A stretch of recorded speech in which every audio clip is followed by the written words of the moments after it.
de ce que vous avez à offrir. Parlez-nous un petit peu de ça. Ça s'appelle Scott Chalet Spa sur Rivière.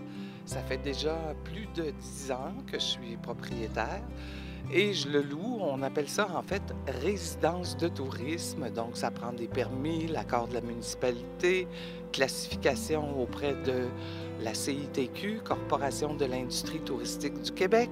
Une fois que tout ça est fait, ça permet de louer à court terme. La clientèle ici, c'est beaucoup des familles. Parce que, bon, c'est un chalet confortable avec une grande pièce de séjour et mon conjoint est architecte et on l'a vraiment rénové en pensant aux familles qui ont besoin de points de rencontre, hein, parce qu'on grandit, on vieillit, on part de la maison. Il y en a un à Montréal, un à Saguenay, un à Québec, un à Rimouski et ça fait un endroit pour se retrouver. De sorte qu'on a seulement 2 chambres, mais on peut héberger jusqu'à 12 personnes dans 9 lits que j'ai l'habitude de dire douillets, confortables, mais seulement 2 chambres. De sorte que c'est beaucoup, soit 2 petites familles avec enfants, ils se retrouvent ici, ils partagent les coûts, ça fait des vacances vraiment pas chères. Et chacune a accès à sa chambre et à sa salle de bain personnelle. Donc, c'est vraiment très convivial. On a beaucoup aussi des familles de Sainte-Marie. Souvent, il reste juste les parents très âgés qui se trouvent être les grands-parents des plus jeunes. Et les familles se retrouvent ici, toute la famille, les frères, les sœurs, les parents, quelques petits-enfants. Puis, tu as de la place ici pour respirer. C'est extrêmement privé, hein? Vous voyez, j'ai pratiquement... Ici, c'est un terrain vague, juste à ma gauche, de sorte que c'est super privé, intime, il n'y a pas de bruit. Le matin, tu te réveilles, tu entends les petits oiseaux quand on les entend. C'est vrai, c'est très calme, très tranquille, paisible. Et donc, ça, c'est ma clientèle principale, les familles. Mais bien sûr aussi, la Beauce, ce qui est intéressant, c'est très dynamique, hein? Les Beaucerons, c'est des gens d'affaires, c'est des entrepreneurs, de sorte qu'il y a beaucoup d'entreprises qui viennent soit pour party de Noël, qui viennent faire une journée rencontre, formation, réunion, et qui après, bien c'est sûr, font la fête. Et l'avantage, si tu loues une salle, bien, tu as juste la salle. Ici, si tu en as un ou deux qui prennent un petit verre de trop, ben tu as de la place à les héberger parce qu'on ne veut pas que les gens partent d'ici puis pètent la balloune en bon français. Donc, c'est tout ça le chalet. Mais c'est la vie de famille. Tu sais, on a de petits logements de plus en plus. Même quand on a une maison, ça prend tout pour avoir 2 chambres puis on a besoin. Les autres pièces, on fait un bureau, on fait des chambres à débarras, on fait toutes sortes de choses.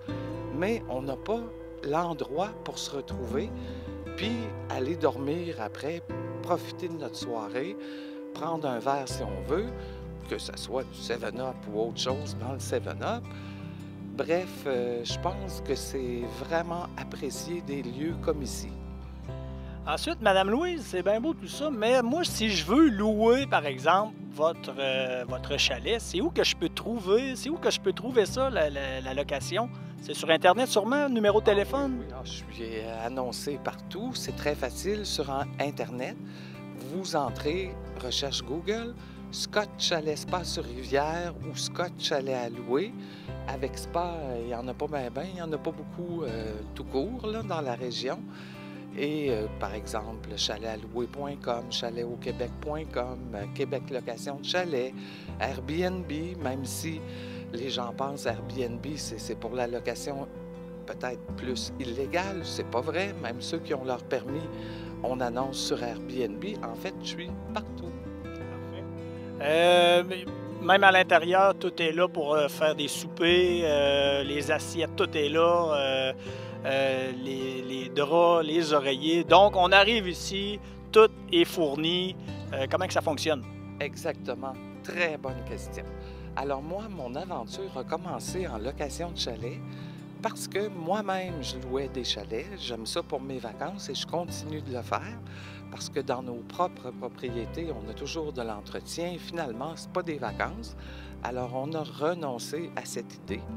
mon conjoint et moi, on préfère sortir, louer à l'extérieur, découvrir de nouvelles régions. Et le point, c'est que quand moi, je loue un chalet, j'arrive là, puis il faut que j'achète le savon à vaisselle, le savon à lave-vaisselle, un peu de Windex si j'ai besoin de nettoyer. Il n'y a pas de sel, il n'y a pas de sucre, il n'y a pas de poivre, il n'y a pas de thé, il n'y a pas de tisane, il n'y a pas d'huile à cuisson. Ici, tout est Seigneur! là.